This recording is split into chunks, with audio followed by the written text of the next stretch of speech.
All right, so let's turn to Genesis 31.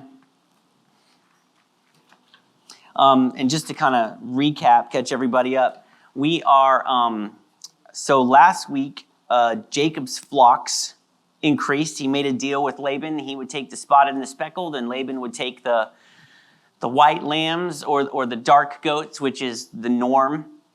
And so, but God has blessed Jacob, and Jacob's flocks have increased, while Laban's have not. And so we're going to follow up from there in Genesis 31, verse 1. It says, Jacob heard that Laban's sons were saying, Jacob has taken everything our father owned and has gained all this wealth from what belonged to our father. And Jacob noticed that Laban's attitude toward him was not what it had been. Then the Lord said to Jacob, go back to the land of your fathers and to your relatives, and I will be with you. If you remember, when we first met Rachel, who is the wife of Jacob, she was the family shepherdess, which was not the norm. She was a female shepherd, which we did not see. And he had sons, but apparently they were too young to take it over. But now we see that these young men have grown up into men, and they're old enough to complain. They're watching now, all of a sudden, they're watching their inheritance be transferred to Jacob. They're watching this other guy, and his flocks are increasing, and theirs are not. And there's more than one son, which means what? They'll have to maybe split it, right? So they're not very happy about it. They're watching all their inheritance and their wealth transfer to their sisters and their brother-in-law. And I wouldn't describe this as a close family already, but even the closest families can be torn apart by inheritance. I don't know if anyone has had someone die in their family and it becomes a matter of inheritance. And then all of a sudden, it's like, wow, I didn't know you were so evil till this day. Not me, and I have 4 sisters, and we already know which sister is going to do that. I'm just kidding. I was going to say a name, and I was like, that might not be funny. That might be sharp, but I'm just kidding. But this is what's happening here. There's several brothers, and they're just and when there's more than one, right? If there's just one, he can complain to himself, but you got several brothers, so we can be like, let's talk about this. Let's grumble and complain about this. And we can see that Laban also does not regard Jacob with favor, and I'll tell you why, because their flocks are identified by their color. So every time you walk and you see they come together to get water at the well, and you see Jacob's flocks come in and they're all spotted and speckled, and these spotted and speckled just keep coming. And then Laban's flocks come, these little tiny flocks, and Laban can look, and every time everyone looks and sees all these spotted and speckled, it's just like a blight on his name, right? Everyone's like, look at Jacob and look at how little Laban has become. So now that Jacob, his sheep are increasing and his goats are increasing, then it's actually, Laban was happy to have him there because Jacob was blessing his flock. But now Jacob is only blessing his own flock. The blessing of God is only helping out Jacob. So Laban all of a sudden is like, I'm not really seeing a use anymore for Jacob. He's not doing anything for me anymore. And God says to Jacob, it's time to go. It's time to go. Now it says in the Bible, it says, love the Lord your God with all your heart, with all your soul, with all your mind. In Matthew 22:37, with all your heart, with all your soul, with all your mind. That means that there's different pieces of us that we have to give it all to God. We need to build them up. We can't have one, but not the other. And I know people who know a lot about God. They went to school. They have theology degrees. They have philosophy degrees. They know so much. They know about the Bible. They know more than me about the Bible, but they don't actually know God. There was someone told me a story once where someone had come to their church and he had got a theology degree from Harvard and he was trying to be their youth pastor. And they asked him about his relationship with God, and he's like, "Oh, I don't believe it." And he's like, "But I got a degree in it. I can teach the kids. I can teach them that." It's like, yeah, but you can't teach them to know God and love God, right? We can study the word. We can get facts, locations, dates, maps. But the reason we study is to know God. It's not even to defend the faith. It's nice to defend the faith, but that's not why we study the Bible. It's to know God more. And when God says go, we can't stay. Because sometimes, and I'm saying it's good to study the word. We need to build up our minds. We need to do that. But sometimes minds can get in the way. We say, oh, God said go. Well, let's stop and think about this. Let's stop and let's think about this. What are my reasons for staying? What are my reasons for going? Let's make a little pro and con list. Because we can rationalize staying. We can easily rationalize staying. We can come up for good, even godly reasons for staying in a place that God has sent us from. That God has said go. We can be like, well, God, let's stop and think about this for a second. I don't know if you've thought this through, God, but let's look at this, right? First of all, there's a lot of people in Laban's camp I like. I like Timmy. I like Sarah. You know, Rachel and Sarah have grown up together. They're good friends. What will Rachel do without Sarah? We've been there for so long. It's all we know, really. It's all we know. It's all our family knows, our children. This is what they were raised in. Maybe we could try to stay and try to change Laban so that Laban knows God, right? Let's think about it. Do unto others. If I were Laban, would I want me to leave? No, right? I mean, you can just sit there and rationalize saying, and sometimes our mind can get in the way of what the Spirit is saying to us. It can get in the way of what the Spirit is saying to us. Before God even said, it's time to leave, Jacob sensed, things are not the same. I can see something has changed. Something is changing. Maybe it's time to go. He could feel in his spirit that something was wrong, that something was off. And so Jacob obeys God and prepares to leave. And we're going to pick up in verse 4. So Jacob sent word to Rachel and Leah to come out to the fields where his flocks were. He said to them, I see that your father's attitude toward me is not what it was before, but the God of my father has been with me. You know that I've worked for your father with all my strength, yet your father has cheated me by changing my wages 10 times. However, God has not allowed him to harm me. If he said the speckled ones will be your wages, then all the flocks gave birth to speckled young. And if he said the streaked ones will be your wages, then all the flocks bore streaked young. So God has taken away your father's livestock and has given them to me. In breeding season, I once had a dream in which I looked up and saw that the male goats mating with the flocks were streaked, speckled, or spotted. The angel of God said to me in the dream, Jacob. I said, here I am. And he said, look up and see that all the male goats mating with the flock are streaked, speckled, or spotted. For I have seen all that Laban has been doing to you. I am the God of Bethel, where you anointed a pillar and where you made a vow to me. Now leave this land at once and go back to your native land. Then Rachel and Leah replied, do we still have any share in the inheritance of our father's estate? Does he not regard us as foreigners? Not only has he sold us, but he has used up what was paid for us. Surely all the wealth that God took away from our father belongs to us and our children. So do whatever God has told you. So as much as people, I just want to point out, right? Because a lot of people are like, oh, the Bible is just full of male chauvinists. But let's look at this. When Jacob is making this decision that will affect his entire family, and God says, you need to do this, you need to go. What's the first thing Jacob does? He talks to his wives. You got to talk to all your wives. No, he talks to his wife. And you can see in this conversation that they feel like they've been sold off by their father, which they have. The way that whole deal transpired was not like the standard of the day. And they feel like they're property to him. They've seen a difference in how they've begun treating them too. And so when he goes to his wife and says, this is what I think we should do. What do you think we should do? And he seeks their counsel. And they say, you have our blessing. We don't like him either. He's not been treating us well. Look at what he's done to us.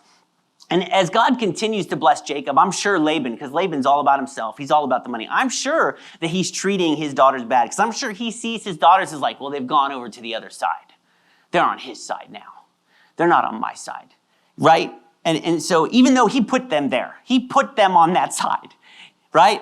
So like by the way he treated them. So Rachel and Leah are all for leaving, and they give Jacob their blessing. We also discover in this conversation that Laban has changed the deal several times concerning what Jacob is to get. Because remember, he was supposed to get all the spotted or streaked, and what happened, he was supposed to get all the ones from right when he said, I'm going to take all the spotted and streaked. He was going to go take all the spotted and streaked from Laban's camp, but Laban took them and hid them. So he had nothing to start. So from then on, every lamb or goat born that was spotted or streaked, he would get. That was the deal. But it looks like Laban kept pulling I don't know what, no. I don't think it was spotted and streaked. We made a deal for just spotted. If you read the text, it says he changed it. We just made a deal for spotted. And so what would happen was then God would bless the spotted. They'd have a bunch of spotted. And then Laban would be like, you know what? Now that I think about it, you're right. You were right. It was streaked, wasn't it? It was streaked. You do the streaked, okay? And you can see, he says he did it 10 times.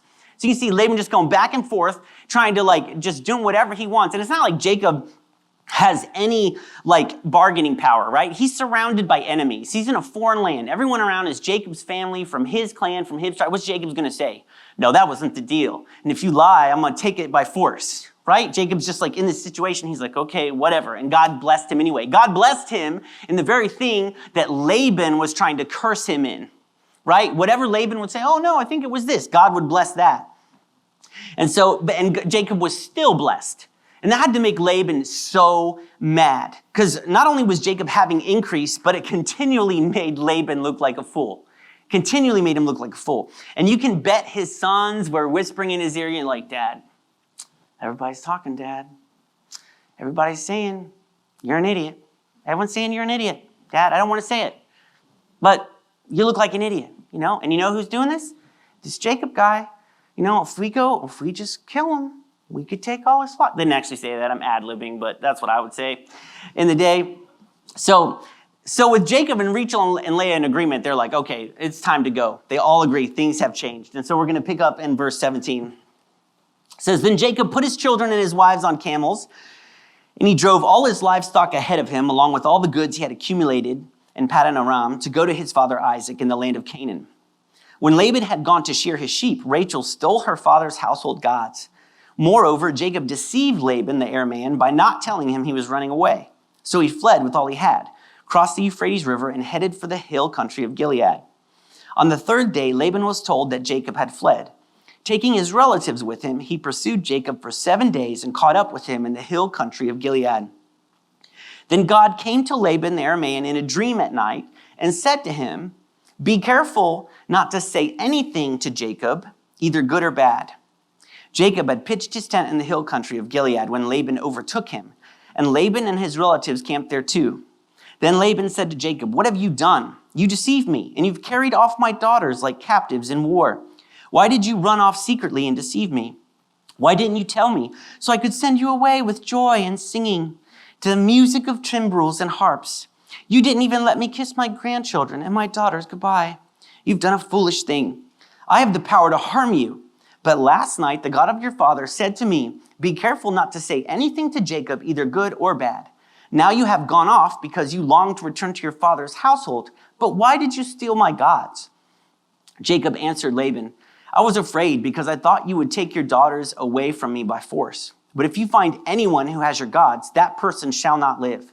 In the presence of our relatives, see for yourself whether there is anything of yours here with me, and if so, take it. Now Jacob did not know that Rachel had stolen the gods. So Laban went into Jacob's tent and into Leah's tent and into the tent of the 2 female servants, but he found nothing. After he came out of Leah's tent, he entered Rachel's tent. Now Rachel had taken the household gods and put them inside her camel's saddle and was sitting on them.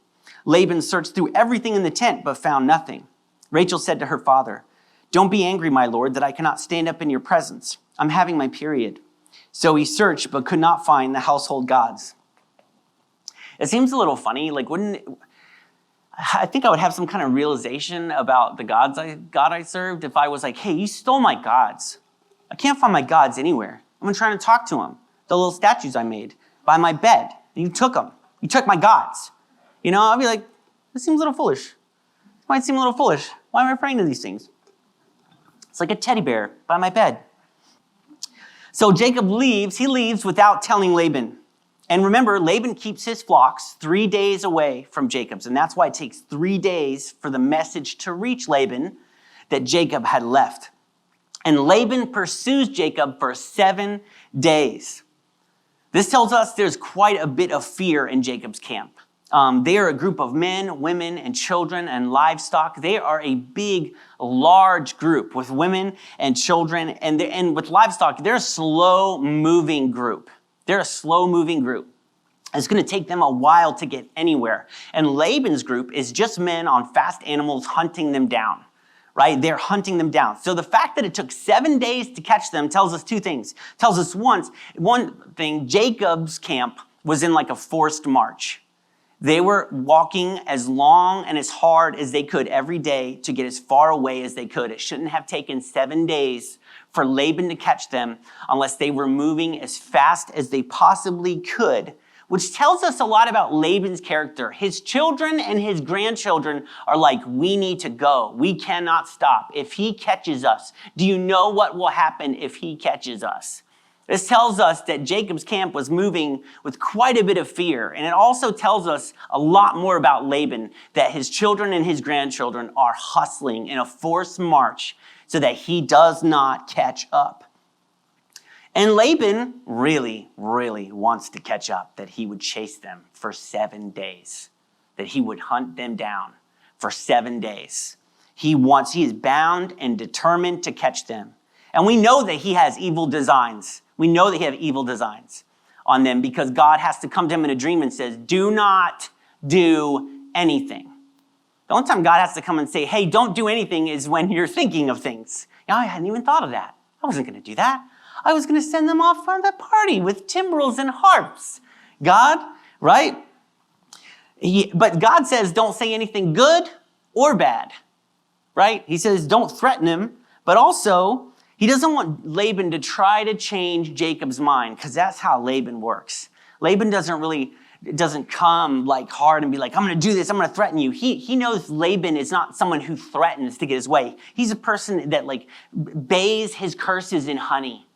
And they just come out sounding so sweet. He is a deceiver. He's a liar. All he does is just be like, oh. You can even hear it when he's like, I didn't even kiss my grandchildren goodbye. Sweet little me, right? I mean, I just want to like punch his face, you know? You're just like, is anyone buying this? Is anyone buying this? I would have said that if I was Jacob and Laban's coming, I'm like, everybody close your ears. No one listen to what he is about to say. His words are poison. Okay, that's what I would have said. But when someone is a deceiver like Laban, like they're deceived themselves. They're deceived themselves. Laban cannot imagine. He truly cannot imagine for a second that he's like, why did you take my daughters? He can't even imagine that his daughters would want to leave. What? Why would they want to leave? I've been so good to them. Why did you drive away my daughters, right? I've been nothing but good to them. Why would they leave me? They have no reason to leave me. What have I ever done to them but good? But good. I got both of you a husband. The same guy, but I did it, right? You're welcome, right? And I don't think he's lying. I don't think he thinks he's lying. I think he is so caught up in his deception and his lies that he believes 100% what he is saying. Even when he says, like, I would have thrown you a party. I would have helped you. I just wanted to see you off in a nice way. And you stole that from me. You stole it from me. I wanted to bless you. If only you had been honest with me. If only you had been honest with me. See, you really are the bad guy here, Jacob, not me. He's caught up in his own lies and his own sins. He can't even see the truth. He's trying to paint Jacob as if he's the bad guy. It is long past time for Jacob to be free of this net of lies, right? And then Laban levels an accusation at him. Why did you steal my gods? You see, I'm the victim here. The only reason I came after you so quickly with all the weapons I have is because you took my statues. And you know I love my statues. And you took them from me. And Jacob knows he's innocent. He's like, search the camp. And because he doesn't know Rachel has them. And honestly, I always wondered why Rachel took them. I was like, why did Rachel take them? Like, was she still kind of like in her like polytheistic ways? Had she not yet started following God? Like, what's the deal? And that's a possibility. I always thought she just wanted to worship them. She couldn't leave them behind. But I've seen several times in several studies that often whoever had the family gods like got the inheritance. That was kind of like if you showed up and you had these cute little statues, they were like, oh, trump card. he's got the inheritance. That was like the will. Whoever owned these things, it was like the blessing transferred to them. So they would get everything that there was. And I think she wanted to show back up, right? Because you can see they really dislike their family now. She wanted to show back up after Laban died, and they're like, oh, we don't know who gets anything. And she's like, bam, ha, I do, suckers. See y'all later, brothers, and just laugh all the way to the bank. Has anyone wanted to do that to somebody? Just steal their household god, shows up, bam, steal all their money. But I think really she wanted justice to be served. She wanted justice to be served. Because sometimes we know God. We're like, yes, God, I know you're handling it. I know you're handling it. But if you could just let me see it. I just want to see it, right? I just want to, or maybe I'll just help. I want justice to be served. She feels like she's been so mistreated by her dad. She just wants to see justice served. So she takes him. And Laban, when he comes in and she's like, oh, I can't get up. I'm on my period. Like, he can't even imagine for a second that she would sit on them.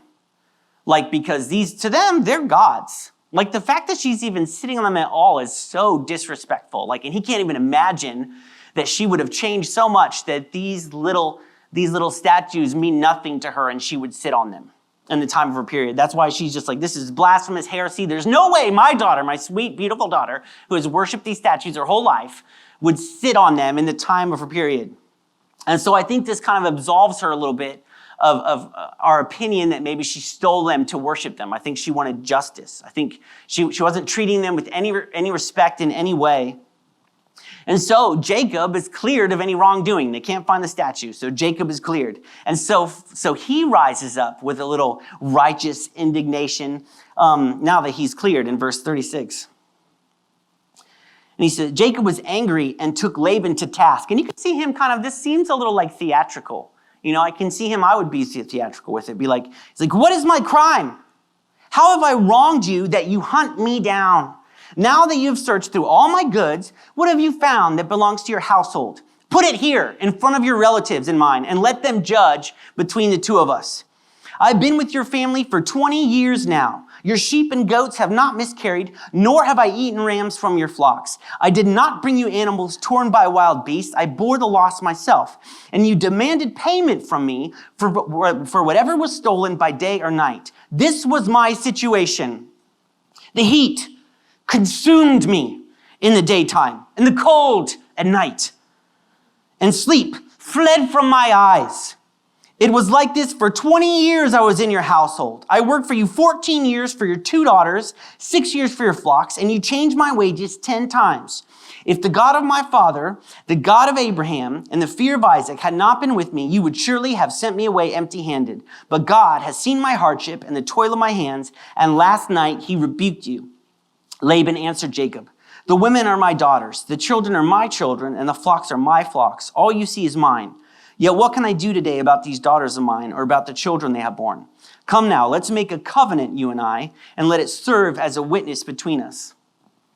So they make this covenant and set up some stones there as a marker in between their territories and say, you will not cross over this pile of stones with any intent to do me harm, and I will not cross over this pile of stones toward your camp with any intent to do you harm.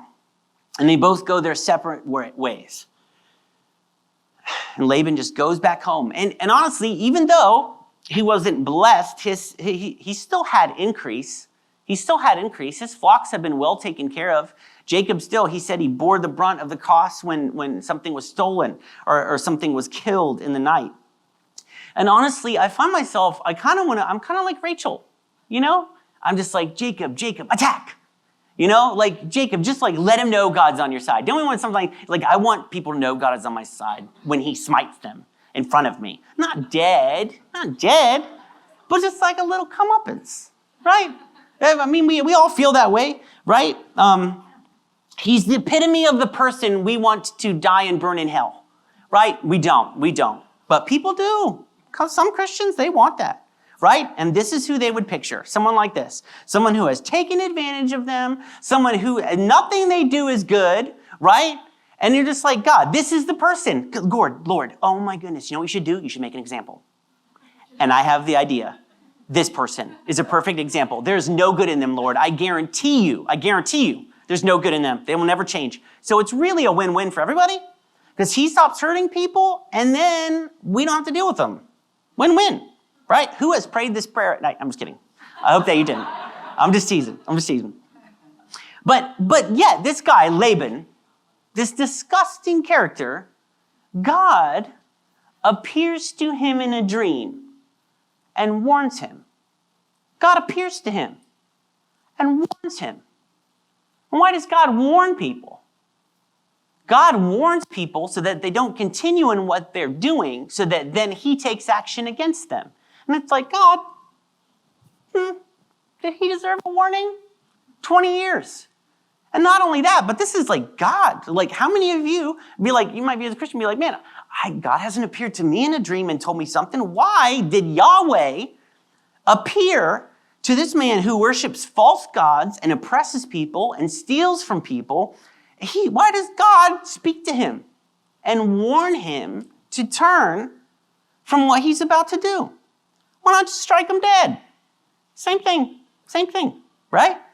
Then you wouldn't say anything. And maybe we've walked with God for a long time. We're like, man, what's wrong with me that God doesn't appear to me and speak to me in a dream? Like, if all believers haven't had this experience, how is an unbeliever getting to have this experience with God? I mean, having a vision from God to change your ways. I mean, you think that would like do something, and it doesn't really change Laban's heart. But I kind of feel like, does Laban deserve that? Does Laban deserve the warning? Why would God speak to an unbeliever? Why would God give vision to a man so horrible? But I'm finding that this happens quite often. And it's happening right now. I've read books and I've seen repeatedly that Jesus is appearing to people in dreams in the Middle East, in Iran, in Egypt, in Saudi Arabia, and these places where missionaries cannot go. Jesus is appearing to people in the Middle East. There are stories. There's this woman, and it kind of seems to go the same way. Be like, Jesus, if you're real, I want to know. And she has this dream, and she's walking with Jesus around a lake, and she's like talking to him, and she's like, are you real? I can't believe, and he's saying how much he loves her, and she's like, this is crazy. And she's like, I want to know more about you. And he's like, well, ask my friend. And she said she turned, and there was a man behind them, and she hadn't noticed him the whole time. But she noticed him for the first time. And so the next day, she goes to the market. She's walking around the market, and she sees him in the market. And she's like, you! And this Christian guy, who's like kind of undercover, God, he said he felt like God would tell him to go to the market. And when like a Muslim was like, you're the one across, you're like, time to go, run.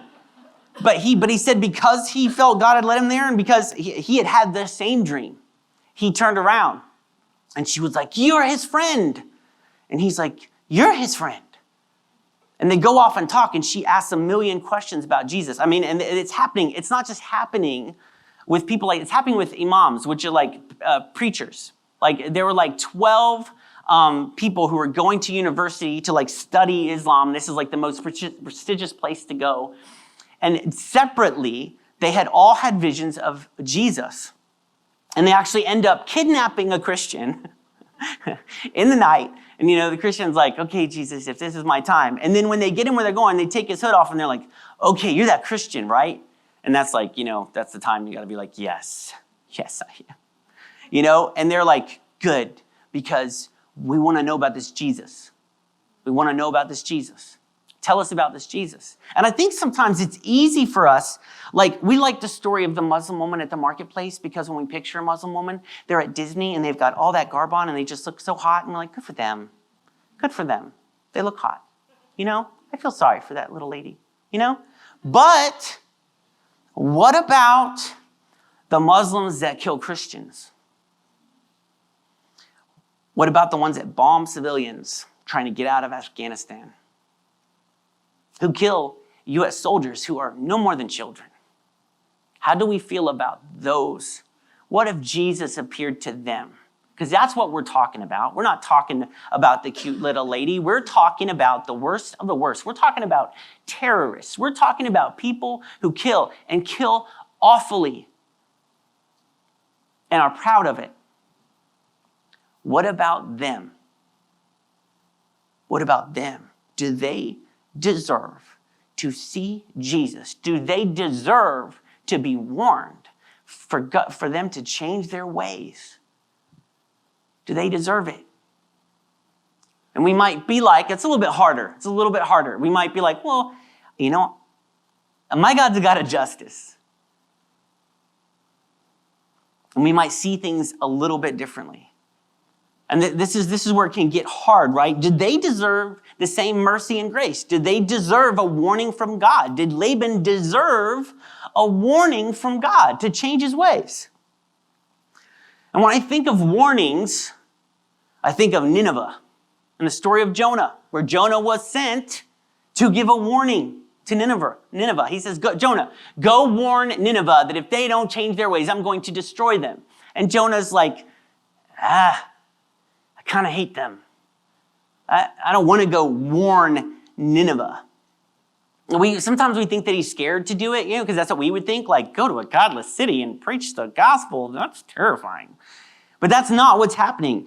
Nineveh was the capital of Assyria, a sinless, violent city. Like even Aristotle and Herodotus cataloged their sins. Even Aristotle's like, these guys are full of sin. Diodorus, you know him, right? The historian? Not that guy.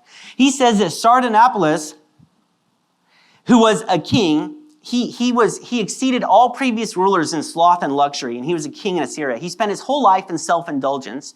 He dressed in women's clothes and wore makeup. He had many concubines, male and female. He wrote his epitaph, which stated that physical gratification is the only purpose of life. So like and this is their king, so they're just like all in sin. But it was also deeply personal for Jonah, because the Assyrians, when they come in, they burn cities to the ground. They torture captives. They carry off the children of the lands that they've conquered, which they did to Israel. To Jonah's people, they burned his cities, stole their children, tortured Israelites, civilians.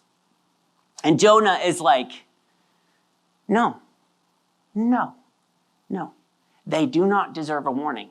They do not deserve a warning. If you're going to kill them, just kill them. They do not deserve a warning. Send me somewhere else, but deep in my memory, I remember what they did. I remember what they did, and I know who they are. And God, you might think that they could turn, but I'm telling you right now, they can't turn. They cannot turn. They're too far. They do not deserve a warning. I'm not going to go waste my time. Just do it. I'm not going to be a part, God, of what you want to do in Nineveh.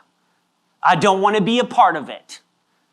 Get someone else, because they do not deserve it. I don't know if you've been watching, but I saw with my eyes who they are and what they've done, and I'm not going to play a part. I'm not going to play a part. But then he goes. He does end up going, because that's how God works. God says, I said go. You're going to go, right? And now let's see. And this is why he did not want to go warn them. This is why. In Jonah 3:10 through 4:10, when God saw what they did and how they turned from their evil ways, he relented and did not bring on them the destruction he had threatened. When he saw they changed, he relented. But to Jonah, this seemed very wrong, and he became angry. He prayed to the Lord, isn't this what I said, Lord, when I was still at home? Isn't this what I said? That is what I tried to forestall. This is what I tried to forestall by fleeing to Tarshish. I knew that you are a gracious and compassionate God, slow to anger and abounding in love, a God who relents from sending calamity. Now, Lord, take away my life, for it is better for me to die than to live. Because I knew that you were going to be compassionate. I knew that you were going to show grace. I know you so well. I know that you're abounding in love. And I know that if I went, that they would listen and the miraculous would happen and you would relent and you would show them love and you would show them compassion. I knew you would do that. And God says, is it right for you to be angry? So Jonah had gone out and sat down at a place east of the city, and there he made himself a shelter, and he sat in its shade and waited to see what would happen to the city, maybe still hoping. Then the Lord God provided a leafy plant and made it grow up over Jonah to give shade for his head to ease his discomfort. And Jonah was very happy about the plant. But at dawn the next day, God provided a worm which chewed the plant so that it withered. And when the sun rose, God had provided a scorching east wind, and the sun blazed on Jonah's head so that he grew faint. He wanted to die and said, it would be better for me to die than to live. I don't know why we don't go over this in children's church at the end of the Jonah story. But God said to Jonah, is it right for you to be angry about the plant? Because Jonah's angry that the plant died. And God said, is it right for you to be angry about the plant? It is, he said. And I'm so angry, I wish I were dead. Again, he says. But the Lord said, you have been concerned about this plant, though you did not tend it or make it grow. It sprang up overnight and it died overnight. And should I not have concern for the great city of Nineveh, in which there are more than 120,000 people who cannot tell their right hand from their left, and also many animals? God says, you're concerned about this plant. You didn't tend it or grow it. And you are unhappy that it had such a short life. Think of me and the 120,000 people who don't know what they're doing and their livestock. Think of me. This is God. Even though Laban obeys, but it doesn't change his heart really. But he does obey because God stoops so low to warn those engrossed in their sin. He stoops so low to still show them grace and compassion and abounding love. Jonah says, I knew you would do that. I knew you would do that. I love that. That is so awesome that Jonah is like, I don't want to go because I know who you are. I know who you are. And I know that you're a compassionate God, abounding in love, who's slow to anger. I wish we knew God like that. I wish we knew God like that. I'd be like, I know you are God. You're a compassionate God who is slow to anger, who is abounding in love, who will relent because you're full of compassion. But Jonah's mad about it. I knew you would do that. I knew you would do that. And I didn't think those people deserved it. But God, maybe they didn't deserve it, but God did it anyway. Because that's who God is. Even in this story, even in these warnings, even we can see the compassion and the grace of God to those who didn't deserve it. And not only that, but he's going against his own people, the heart, us. He's going against the heart of the Christians because his love is more abounding. Because his grace is more abounding. Because he is slower to anger than we can possibly contemplate. And what we need to do is we need to make sure our hearts are like his, that we're in the right place, that we're not like, I knew you would do that. I knew you would forgive that person that hurt me. That person has worked against me their entire life. The things that they have done, I knew that you would forgive them. I knew that you would change their life. We have to step into a new place as Christians where we can be like, I knew you would do that. I knew you would do that, Lord, and I'm having problems with it. I'll admit, my heart has struggled with this, but that's who you are, and that's who you are, and that's who you've always been, and I'm so glad that you're like that. I will adjust, God. I don't want you to adjust to my heart. I will adjust to your heart, and if your heart is to forgive, if your heart is to restore, no matter what the sin, no matter where they're at, if your heart is to go after, if your heart is to show grace, if your heart is to abound in love, then so will mine. Then so will mine. And I'll be honest, I'm not abounding in love. I'm not slow to anger, but this is the heart of God. This is the heart of God. Now, I'm not quick to anger. I'm not saying that, but I'm saying like we need to step into a place where we are more like him and how we see people lost in sin. And not just people lost in sin, but people lost in sin who are dead set against us, who have hurt us, who continually hurt us, who will not stop, who seem like they were sent by the devil himself to make our lives difficult. For the Muslims that kill Christians and kill young soldiers. Where our hearts have to abound in love, where what we want for them is an experience with God that will overcome their past. Because it's that love that got us, isn't it? Isn't it the first love? That first love? We're like, not me. It couldn't be me. I'm too awful. And let me tell you something. When he does come, when they do experience God, it's going to be in a way that the pain that they will experience, it will be real. They will not forget what they have done. They can't wipe it away. But even more so will they know how full the grace of God is. The deeper you are in sin, the deeper you experience the love of Jesus. And as Christians, we can't be like Jonah for anyone. For anyone. We can't sit there and say, Lord, not them. Have we forgotten the grace shown to us? Have we forgotten the abounding love? We sing about it. We are so happy God showed us abounding love. But do we do the same? Do we do the same? And I'm not saying revel with them in their sin and like cheer them on as they sin and being like, hey, if you can't beat them, join them. I'm not saying that. Sin is sin, and we have to be against it. But we cannot leave our first love. We cannot forget the love that won our hearts.